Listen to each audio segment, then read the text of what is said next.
We are back with the Guy Dawson Show at the World Center of Broadcast Media, WCOBM.com, and I have been speaking with Meredith Allen of The Meredith Show, and we've been talking about her amazing, phenomenal, and interesting background I paid him for that. Broadcasting. And she's just been telling us all these stories about famous people that she has worked with in her past, and then you got your own show. How did that come about?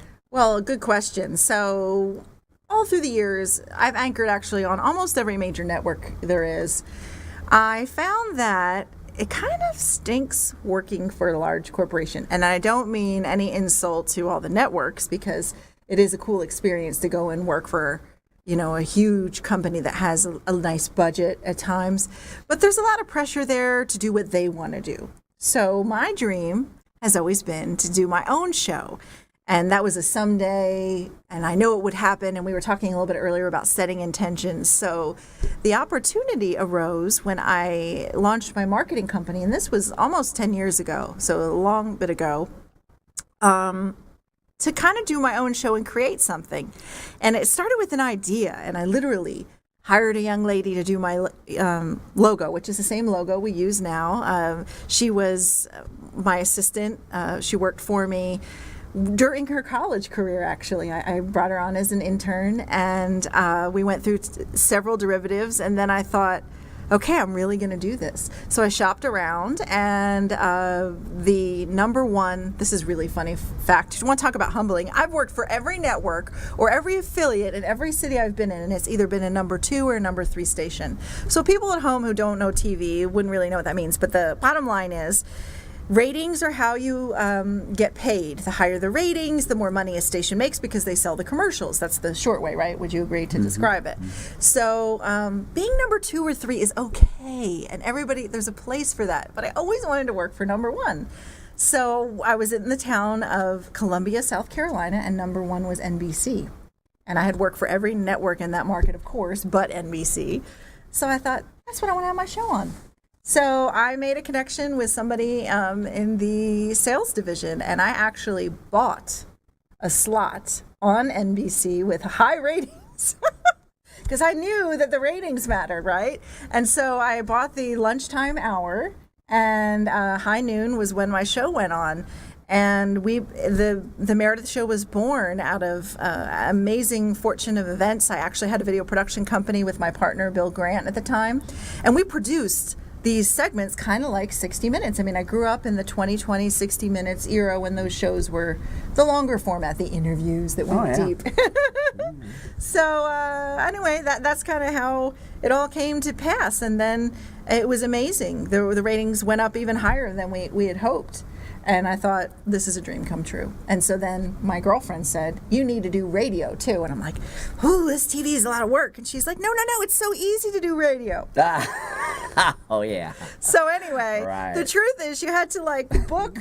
By the way, I'm saying hello to our Facebook fans. We're broadcasting live there. And I know we're broadcasting live online. So lots of channels of broadcasting. Yeah, we're on WCOBM broadcasting live. We're also broadcasting live on YouTube.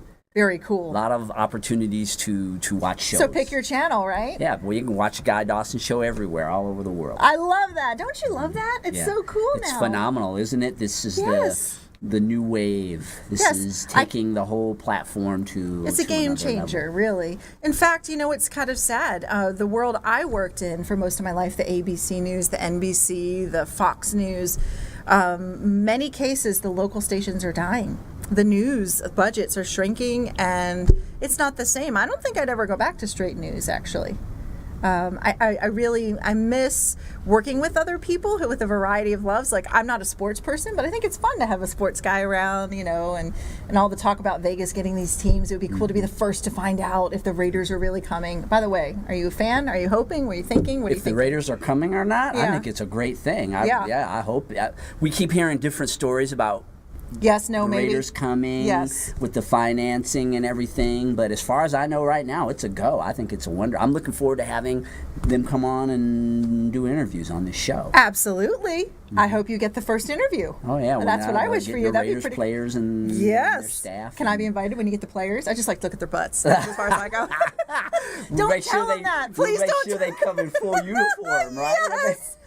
I just come in. I can be in the background. No pun intended. No, just kidding. Well, not really. I've met, I have a couple of friends who are in media here in Vegas, and they talk about how it's a very competitive industry when you start getting with the networks and really, this market. Oh, yeah. Well, just the industry, you have a lot of younger people. You get to a certain age where you're not young. And the thing that they say has kept them going is the connections that they've made. That's making up for the fact that they're not 26 anymore. Well, this is why people should hire Guy Dawson, because he's got connections, I hear, here in Vegas, kind of big ones. Oh, yeah, absolutely. I can keep you in front of people. He has a TV show / internet show / radio show. You've got all the shows and the connections. You're the good package. No, in all seriousness, I know you don't typically get interviewed in your business, but how did you wind up in communications, period? It was just, I went through a series of personal development things. And, I've been in business since I was a kid, and I always got in things, and I never had the right connect. It was never exactly what I really felt like I needed to do. But I went through a personal development seminar, and I was sitting in a room, and a man started talking about, most of you aren't doing what you're best at in your life. And he said, you're doing it so naturally that you don't even know you could be making a living from doing it, because you have synapses in your brain that are wired that you've created throughout your life that allow you to be more talented and effective at certain things. And I had never heard it quite phrased that way before when he said that. And I started thinking about, he says, whatever you did when you were 12 or 13 years old and you were really good at, that's what you should be doing for a living. Isn't that the truth? And so it made me start to think back, what was I doing? I was always into speaking, journalism, so the culmination in business. So the culmination of that was a PR and advertising company. Boom, Classy Communications was born. And that was before I was doing broadcasting at all. But wow. That's what caused that. And isn't it interesting, would you or would you not say the universe aligns once you set your sights on where you're meant to be? You're in your purpose when you step in. Right. Well, I had to step out and do the personal development. I had to try to find out what my purpose was. Yes. I find out with a lot of people, most people just don't really know what their purpose is. They have no idea. Most people go through their whole lives without realizing or ever, and even if they realize it, fulfilling it is a whole nother story. Absolutely. They're afraid. There are a million reasons why people at home don't quit their day jobs. I mean, there's some security in knowing when the paycheck comes in, but there's some magic, and I'm sure you would agree, when you take that leap. There's some magic. It's scary, and it's definitely not easy. I'm sorry. Anybody who goes into business to think that they're just going to cruise off into a fluffy, happy, faraway, delightful land where everything is going to flow towards you is a dreamer. Yeah. But if you're willing to work for it, and even when it gets tough, work through it because you have a purpose, like you said, I totally agree. As you were talking, who you remind me of? Who? Les Brown. Oh, wow. Yeah, I've interviewed him, actually. Oh, my. No, you haven't. He was on my radio show. On this show? Oh, no, I was going to say. He hasn't been on this show. He didn't sit in this chair, did he? Now we have Skype. So that's what people can just Skype in and be a part of. But I did interview Les a few years ago on the radio. Oh, my goodness. He was a great guy. He got on. At first, he was very, he was, who is this guy? Right. And I was interviewing him. But when you get him going, I mean. Yes. Well, he talks about what you're saying, that people, I'm a nerd, and I also like personal development. In fact, I spend every morning trying to listen to different YouTubes, and I've been going through a Les Brown phase. And for people at home who don't know who he is, I mean, he's one of the highest paid motivational speakers, I would say, in the country right about now. And the bottom line is that he believes, just like you were saying, that people walk around and they might think they should be doing something else, but they just don't have a clue. They don't step into it or have the courage. But I commend you for taking that leap, because I think most people do not. And it's kind of sad. So I hope we're here inspiring people at home to say, yeah, really. Go for it. I would say think back to what you were good at when you were young. And what happens, I think, is when you get on your purpose, like you were saying a few minutes ago, is, yes, it is hard, but it's hard working for someone else and accepting what they give you. And there are limiters there. I mean, there's only so much you're going to get in your annual raise. And what if there isn't a raise? And if you're on purpose, you work through it. You just no matter how hard it is, you won't quit because that's what you would do for free. You know how they talk about how you could do certain things in life for free? Yes. If you're on purpose, because you'll never quit. That's what I discovered. I mean, 9 years almost in business, I've had a lot, and I'm sure you have, a lot of times, dark days. Oh, yes. Business is not, you have probably more dark days than light days, but because you have that purpose, you know why you're doing it, there's just no way that you can quit. Failure is not an option. In fact, I don't mind failing. Bring on the failure. The more I fail is the more room for me to learn, grow, and succeed. And you're getting closer. We're always getting closer. And you know what? I'm never going to say I'm there yet. It's just when I think that I'm at the top, there's going to be a new mountain out there to climb, right? Mm-hmm. That's kind of how I look at it. So tell us about marketing. You were touching on, you started a marketing business about 10 years ago. So, yes. What inspired you to do that? Well, my friends, actually. The truth of the matter is that I was always a broadcaster who loved helping people with their press releases, whose friends always came to me. I mean, my friends would just say, like, please help me with a press kit, or do you know how I could get on and get an interview? Okay, I got the interview, Meredith. Now, what do I do when I get there? How do you show up and prepare for an opportunity like this if you're not a seasoned broadcaster? And so I just gave away as much as I could. I helped my friends as much as possible. And then I think it was exactly 8 years ago, I had a friend say to me, I want to pay you. Please let me pay you. And I'm like, and they're like, no, really, this is really helping me grow my company. And so I thought, wow, maybe it's time I become legit and open a company. And I will never forget doing the paperwork. It was like a huge deal for me because, my family, everybody was very supportive, but they didn't really, I didn't come from a family of entrepreneurs. In fact, my father didn't even he dropped out of high school. There was some poverty in his childhood, and there was a need, and they had a large family, and he dropped out of high school, went into the Marines to send his check back home. So I feel very privileged that I was able to go to college, and that, I recognize that in marketing, you're really storytelling. If you're really good, you find out, no matter what the product or service, the story behind the business, and that's where the magic is.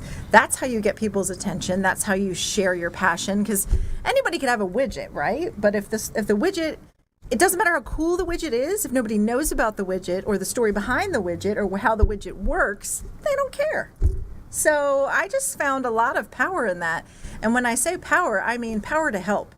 Like, I really believe, and just like what you do every day, Guy, because we're really in alignment and we do some crossover work, I think, the bottom line is everybody wants to grow. At least I would think they would want to grow if they have a company, right? And what surges sales? Your publicity, your PR, my marketing, that mindset that to do something creative and different and make sure you're known, right? So that's kind of why I like spending time with you, because that's a good energy that we share. Yeah, I love what you were talking about when it really is about stories. Human beings are just naturally attracted to stories. I think they sit you on your lap when you're little, you sit on your father's lap or your grandfather's lap, and people tell you stories. We are really conditioned throughout our lifetimes to be connected with stories. That's what all the movies, TV shows, the news, everything in our lives, it's all about stories. And you're absolutely right. Public relations and marketing is just telling a story and presenting it to people in a way that it's interesting and it makes them want to value your product or your service. I'm going to tell you a story that I think would make people at home smile. A little over a year ago, I had a tragic event, and I decided I was going to leave behind South Carolina. I was going to hop in my car, drive across country, and then I wound up in lovely Las Vegas because Mom and Dad are here. I didn't think I was going to stay. I actually just came to help them out.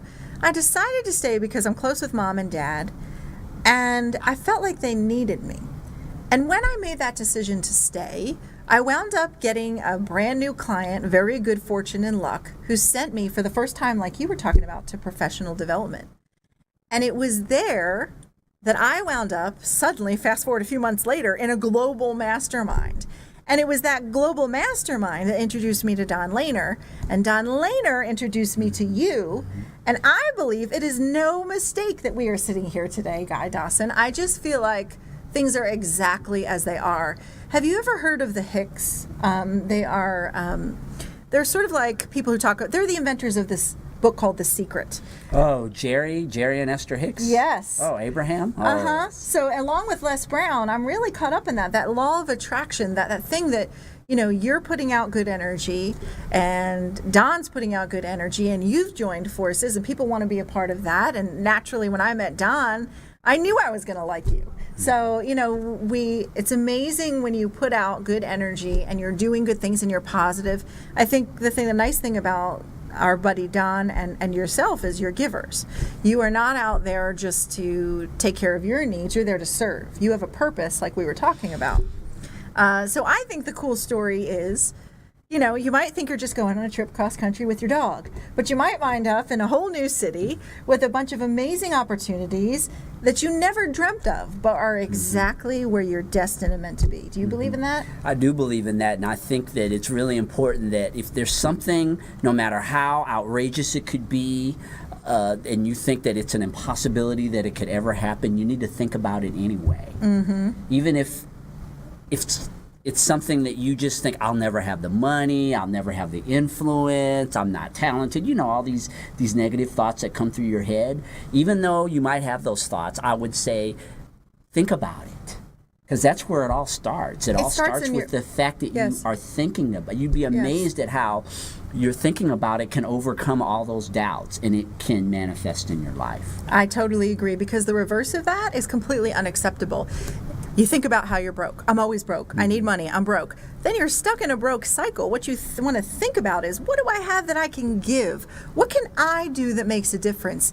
And the money, I promise you, will come. Yeah. You can be broke and just look at a picture of the beach that you want to go. If you want to go to Fiji and you don't have any money, well, okay, right now you don't have any money. Buy yourself some Fiji water every day. Right? I tell you, that's subconscious. That's intentional. It's intentional. That's right. Do something, even though you don't have a lot of money right now, to start getting yourself in the frame of mind. I'm a really big believer in intention, and this whole show was created. It's a long story. I'll have to tell you one day about it, and I don't know if I've told you the story about how, but it was a completely intentional. It was? Completely. It was, I put it out there, and there were a lot of circumstances that should have killed it to where it never would have happened. But because I believed, I kept believing, I said, when it collapsed, there was another opportunity that I had to take this show to another network. Everything was set. The pieces were all in place for me to get started, and it just fell apart at the last minute. Well, you know what? Things fall apart all the time. But I believe that's for a reason, too, because other things are coming. Would you say that's what happened? That's what happened. I just kept thinking, this really is odd, but I always knew that it would be okay. I mean, And most people freak out and they go get a job. And that's the mistake. I know that that's a crazy thing. My dad's watching, by the way. He's a big fan of having benefits and a job that's most reliable. People. But, and he jokes that I'm a dreamer. But, I think the dreamers, if you never give up, they, in the end, are the ones who are having fun, enjoying life in their purpose. It might not be their whole lives, because getting there isn't easy. I hate it when people say it's so easy. Doesn't that irritate you? Oh, to be successful? Yes, it's not easy. It's a lot of hard work. Yeah, it is. It's trial and a lot fire. Of faith. Yes. You have to have a lot of faith in yourself. Yes. And for me, I have a higher power that I have a lot of faith in. And it's a lot of it's faith, though. You just have to believe that there's no way that you were given this, whatever it was. Oh, we're getting thumbs up. Somebody else believes in our faith. We've got a lot of viewers. Wow, this is pretty cool. Yeah. I've only seen the Facebook one, so you have viewers on YouTube right now, online, and then later you share your show. We've really expanded things here at the World Center of Broadcast Media. I've been broadcasting here for 2 years. Wow. And it's really grown the way that social media and video has expanded over these couple of years. It's amazing. I mean, the first time I ever saw this studio, I knew that this was the future, and it's wonderful. We have a great staff like Scott and other people who are making the magic happen. And the show's almost over, but can you plug your business really quickly? And of course you're coming back. You're so sweet. I'm very, very excited about being on the radio show and being here today. But when people don't catch me on your show, it's pretty easy to find me. I'm Meredith at themeredithshow.com for an email, or people can log on to themeredithshow.com to see a little bit about what marketing magic I'm up to. that's my favorite thing, sprinkling a little marketing magic wherever I go if I can. Wasn't it very interesting to learn about Meredith Allen's background in broadcasting? And I appreciate you, Meredith. And like I said, I look forward. I know there are a lot more stories for you and I to tell. I can't wait. Thank you so much for having me, Guy. And thank all of you for tuning into this week's edition of The Guy Dawson Show. Take care of yourselves, and we will see you next week.